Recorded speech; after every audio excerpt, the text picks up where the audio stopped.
Brigadier Sharadendu साहब इस वक्त हमारे साथ जुड़े हुए हैं। जेके बंसल साहब इस वक्त हमारे साथ हैं। सैयद बाबर अशरफ किचौचवी साहब हमारे साथ इस चर्चा में बने हुए हैं और मेजर डॉक्टर मोहम्मद अली शाह इस वक्त हमारे साथ इस चर्चा में शामिल हैं। मेजर मोहम्मद अली शाह साहब, इसकी तफसील आपसे समझेंगे। टू नेशन थ्योरी शुरुआत से ही कहा जा रहा है, टू नेशन थ्योरी ही इसका हल है, क्योंकि इजरायल के हुकूक की भी बात होनी चाहिए और इधर फिलिस्तीन में भी अब अमन कायम होना चाहिए। ने बिल्कुल दुरुस्त बात करी है। देखिए, हिंदुस्तान शुरू से ही टू नेशन थ्योरी को क्यों सपोर्ट करता है, क्योंकि सब जानते हैं, पूरी दुनिया जानती है कि हिंदुस्तान हमेशा राइट पाथ पे राइट कदम उठाता है। कभी साइड से हम फालतू के है भाई ये वो। रूस हमारा कितना अच्छा दोस्त है, हमारा बड़ा अच्छा मित्र है, हालांकि हमें सॉफ्ट कॉर्नर होगा उनके जरूर, लेकिन हमने कभी रूस और यूक्रेन की जंग में साइड नहीं लिया है। उसी तरीके से इजराइल और फिलिस्तीन हमने केवल जो सच्चाई है, जो रियल है, हाँ, सबके हक के लिए बात करी है। टू नेशन थियरी की हमने बात करी है।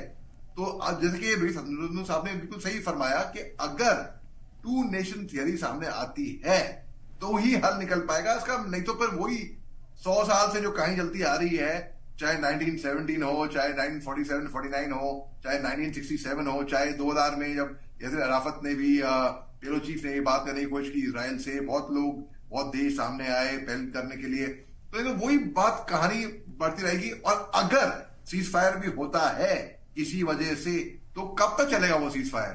तो जब तक ये टू नेशन थियरी कैसे निकलेगी?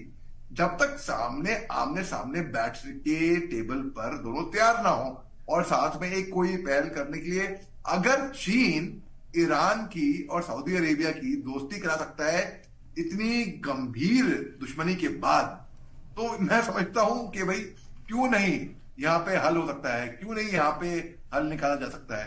तो जी हां, लेकिन अभी नफरत की आग बदकिस्मती से दोनों तरफ से इतनी फैल चुकी है कि अगर टू नेशन थियरी की भी बात कर दें, ठीक है, तो एक तरीके से सीज फायर जरूर होएगा, लेकिन वही नफरत की आग 3 पीढ़ियां लगती हैं भूलने में, ऐसे जख्म 3 पीढ़ियां, तो वक्त तो जरूर लगेगा, उसके बाद फिर कम से कम धीरे धीरे करके कुछ इसमें तब्दीली आ सकती है। बिल्कुल ठीक है। जब मोहम्मद अली शाह साहब, लास्ट कमेंट आप ही से ले लेते हैं, क्योंकि अब जरूरत महसूस करने लगे हैं तमाम ममालिक जो हैं कि अब प्रेशर बनाया जाए, सीज फायर हो, लेकिन अगर इस तरह के हमले बढ़ते रहे तो फिर मुस्तकबिल क्या देखते हैं?